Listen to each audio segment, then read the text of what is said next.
Do you feel like, as somebody who is a Christian, do you feel, because I feel like nowadays a lot of artists, they have like cult-like followings, and I feel like there's a lot of kids who kind of replace, like, you know, when I was growing up, when my parents were growing up, I feel like religion was a lot more like pushed upon kids and, you know, stuff like that. But nowadays it feels like artists and celebrities and are kind of like the new religion for a lot of these kids. Do you?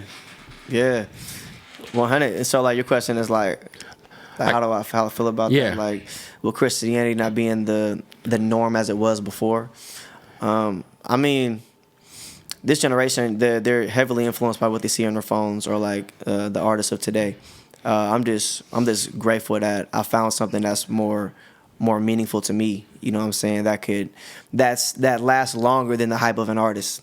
You know what I'm saying? And so I'm just trying to encourage people, like, find your peace. You know what I'm saying? And my peace is found in Jesus. So, do you care, like, to have non-religious people like come to your party? Like, do you want those people to like be fans? Like, or is it like, hey, I got for sure? Because what's the name of your album? It's like Christ. What is it? Christ Like California. Christ Like California. Yeah. So it's like me. Like, if I didn't know, like, if DJ Head didn't put me up on you, or Ace didn't call me, if someone sent me an album that said Christ Like California, as somebody, just gotta tell you, I'm atheist. Yeah. I'd have been like, well, this shit ain't for me. I wouldn't even press play. Now I pressed play and I was like, oh, this shit is fire. Like, this shit is dope. But it's like, I almost feel, it's almost like when Kanye put out Jesus is King. It was my least favorite Kanye album because I felt like he was pushing something on me, and I was like, well, this ain't for me. You know what I'm saying? I feel like listening to your music, it doesn't feel like you're overly like slapping people upside the head with. Yeah. But with But the title, the title is like, it's going to like scare some people off before they even are able to give you a chance. I can feel that. I mean, not to say that like you care or you should care, because this is your mission. Yeah. But I'm just, from my perspective, I'm like, well, me and this fool, like, he's Jewish. He is. Yeah, he's Jewish.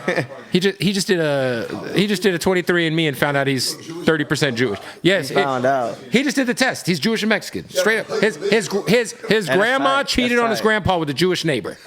We found all that. We literally found this all out in the last 12 months.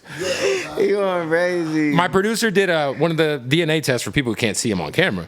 Do you eat smoked spaghetti? Now he does. I told him he needs to lean into it. I said, you got own it now. Yeah, it's who you are. You got to go to the bagel shop. Anyway, but I was just saying, like, in terms of like, we're hip hop fans. So when I heard your music, I was like, oh, this shit is dope. But I think that like like we said, the title. If I was just some normal rap fan, I might be like, man, that's some preachy ass Christian shit. Like, yeah. How do you find because you're obviously what you're doing is working for you. That's why I'm like, do you care that like that might push normal hip hop fans away, or maybe just turn them off from like trying to discover what you got? I mean, maybe I could consider the titles more, but I'm more so think about them when I'm making the music more so than when I'm titling the song. Right. Like with a song like Boost It Up. Like, that's a song about God and going harder in your faith. But when you put that thing on, you can sneeze to it, squabble to it, you can go crazy to it, and it's not going to scare them away. And for Christ Like California, the album, really, that was me, like, blending my faith with the culture. You know what I'm saying? Because, like, you're going to get this Christ-like message, but with the California sound and style. No, it sounds great, yeah. I appreciate it, bro. But, yeah, man, we just trying to figure it out as we go. I mean, hey, it's working. Man, grateful.